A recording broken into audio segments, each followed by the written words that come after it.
이 합동 태풍경보센터에서는 제16호 태풍 민들레에 대한 업데이트 정보를 제공하였습니다. 지금 현재 태풍 민들레는 괌 북서쪽에 위치하고 있고요. 초속 35m 태풍으로서 위치하고 있고요. 28일 00진로 한국 시간으로는 28일 09시 130노트 무려 초속 65m가 넘는 슈퍼 태풍이 될 것으로 예측하고 있습니다. 그러면서 태풍이 북위 30도 지역을 지날 때는 편서풍의 영향을 받아서 동쪽으로 이동할 것으로 예측하고 있어요. 예보원의 반경이 상당히 넓은 이유는 태풍의 중심이 이 원 안에 어디에 위치할지 그것을 알 수 없기 때문에 넓게 잡고 있습니다. 편서풍을 타고 동쪽으로 이동하기 때문에 가장 큰 핵심은 이 슈퍼 태풍이 발달할 시에 어느 지역에 위치하는가, 대만 동쪽에 위치하는 상황들 내지는 태평양 쪽에 위치하는 상황, 일본 남부에 위치하는 상황들에 따라서 이 태풍이 향후 태풍이 어디로 향할지 달라지기 때문에 그러한 부분들을 잘 보셔야 된다라는 말씀을 드립니다. 일본 기상청에서도 태풍 정보를 업데이트를 하였고요. 이 합동 태풍 경보센터와 비슷한 지금 경로를 내놓고 있습니다. 대만 북위 25도 거의 30도 부근에 위치하면서 편서풍의 영향을 타고 동쪽을 향해 갈 것으로 예측하고요. 9월 31일 09시에 태풍으로서의 지위를 갖고요. 그리고 중심 기압은 925헥토파스칼, 중심 부근의 최대 풍속이 무려 초속 50m에 달할 것으로 예측하고요. 순간 최대 풍속은 70m에 달할 것으로 예측됩니다. 예보원의 반경은 440km 정도 될 것으로 예측되기 때문에 이 하얀 게 예보원이에요. 이 하얀색 원 안에 태풍의 중심이 위치할 것으로 예측합니다. 예측 확률은 70% 정도가 이 하얀 원 안에 태풍의 중심이 있을 것으로 예측되고요. 하지만 30%는 여기서 빗나갈 수 있다라고 하기 때문에 이 오차 범위가 상당히 넓다라고 볼 수 있습니다. 대한민국 기상청도 태풍의 진로를 업데이트를 했고요. 비슷한 진로를 한국 기상청에서도 보고 있습니다. 1일 09시 태풍은 일본 도쿄 남남서쪽 약 950km 부근 해상에 위치할 것이다 라고 예측하고 있습니다. 유럽 중기예보센터는 1시간 56분 전에 업데이트를 진행을 했고요. 태풍이 현재 괌 북서쪽에 위치하고 있습니다. 9월 30일경 일본 도쿄 남단 해안을 지나서 동쪽으로 빠져나갈 것으로 예측을 하고 있습니다. 미국 기상청 GFS 예측 모델을 보겠습니다. 930헥토파스칼 상당히 강한 태풍으로 발달해서 도쿄 남단을 지나서 동쪽으로 빠져나갈 것으로 예측하고 있습니다. 독일 기상청 예측 모델을 보겠습니다. 독일 기상청은 5일까지 예측 모델을 발표를 하고 있고요. 도쿄 남단에 929헥토파스칼 중심기압이 매우 낮은 강력한 태풍으로 태평양을 향해 갈 것으로 예측하고 있고요. 상하이와 직선으로 본 북위 30도 부근에서는 편서풍의 영향을 받기 때문에 동쪽으로 이동할 가능성이 매우 크다라고 볼 수 있습니다. 어스널스쿨에서 바라보고 있는 태풍의 현재 상황이고요. 850헥토파스칼 1500m 부근 우리나라를 보면 노고단 지역 정도에서 보고 있는 태풍의 지금 현재 상황이고요. 700헥토파스칼 3000m 부근에서 보고 있는 태풍의 현재 상황입니다. 그리고 5,500m 부근에서는 편서풍이 이렇게 불어오는 부분들이 서서히 보이고 있습니다.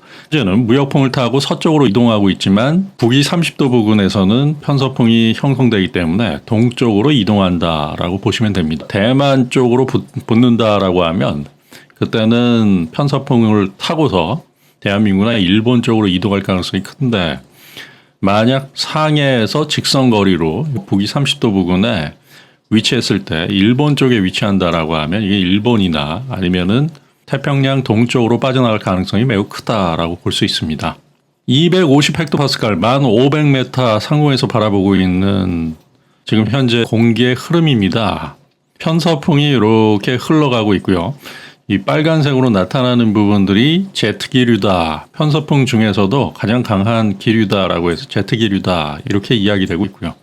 태풍이 대한민국 쪽으로 올라가기는 매우 어려운 상황입니다. 여기서 대만을 타고 상해 인근에 가는 상황이 나타난다라고 하면 모를까 이 일본 남부에 위치한다라고 했을 때는 북위 30도 지역, 상해에서 직선으로 북위 30도를 걷을 때 일본 남부 쪽에 위치한다라고 하면 일본 내지는 태평양으로 빠져나갈 가능성이 크다라고 봅니다. 그렇기 때문에 전문적인 기상 예보관들이 보는 관점에서는 이것은 대한민국보다는 일본이나 아니면 태평양 쪽으로 이동할 것으로 예측하고 있습니다. GPV 예측 모델을 보고 있습니다. GPV 예측 모델은 일본 기상청과 미 해양기지국 슈퍼컴퓨터 예측 모델이고요.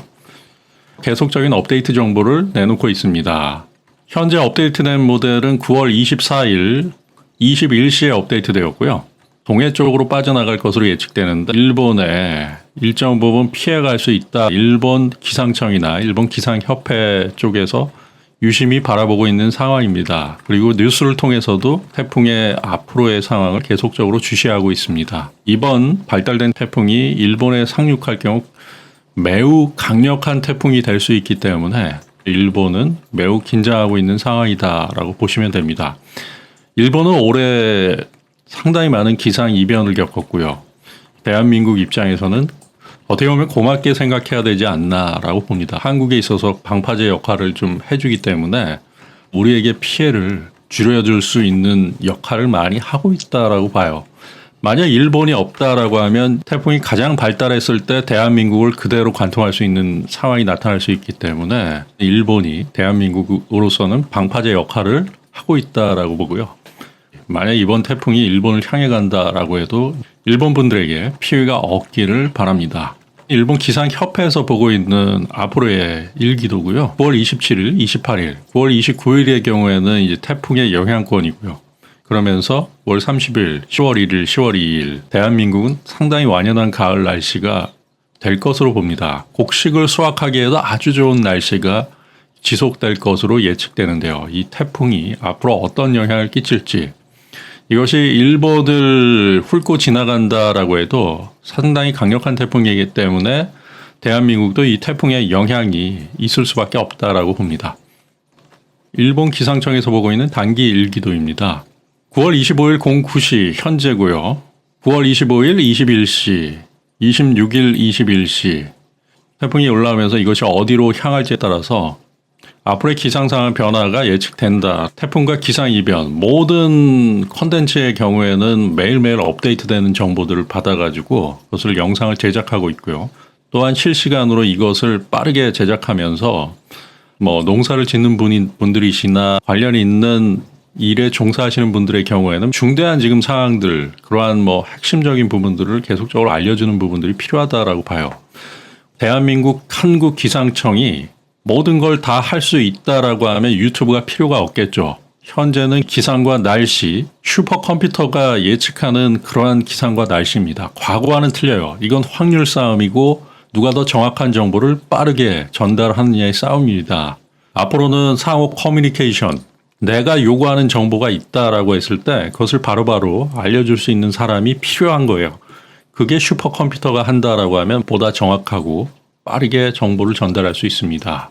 제가 유튜브에서 이런 컨텐츠를 플러스 시켜가지고 하는 목적도 바로 거기에 있습니다. 바로 리스크 관리예요. 리스크 관리라는 것은 궁극적으로 삶의 질을 높인다라고 보셔야 됩니다. 생업에 종사하시는 분들은 이런 태풍이 한번 왔을 때 수천만 원, 수억 원의 피해를 볼 수 있어요. 하지만 그게 관리가 됐다라고 하면 그 피해를 막을 수도 있는 부분들이고요.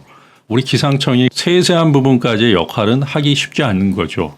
이쪽이 컨텐츠가 과열이 돼가지고 보세요. 유튜브 구글 정책에 있어서 어떤 상황이 나타나는지 모르겠지만 이 수익금이 다 사라지고 있는 상황이 나타나고 있어요. 20만 조회수다라고 해도 수익금이 아예 거의 안 되는 상황. 그렇다라고 크리에이터가 창작 활동을 하기가 상당히 어려운 상황들이 진행되고 있다. 편집자를 두고 편집을 하면서 빠르게 전달하면서 조회수에 따른 광고 수익들이 이렇게 들어오는데 이것을 부인한다라고 하면은 이 컨텐츠 자체가 존립될 수가 없다라고 볼 수 있습니다. 결국에는 사람을 써가지고 할 수 있는 부분들이기 때문에 편집자의 역할이기 때문에요. 컨텐츠를 동일하게 봐가지고 중복 컨텐츠니 그렇게 보고 있다라고 하면 결국에는 광고비를 100분의 1로 낮춰버린다라는 등 그런 식으로 해서 광고를 착복한다라고 하면 이 컨텐츠 자체가 존립할 수 없다라고 봅니다.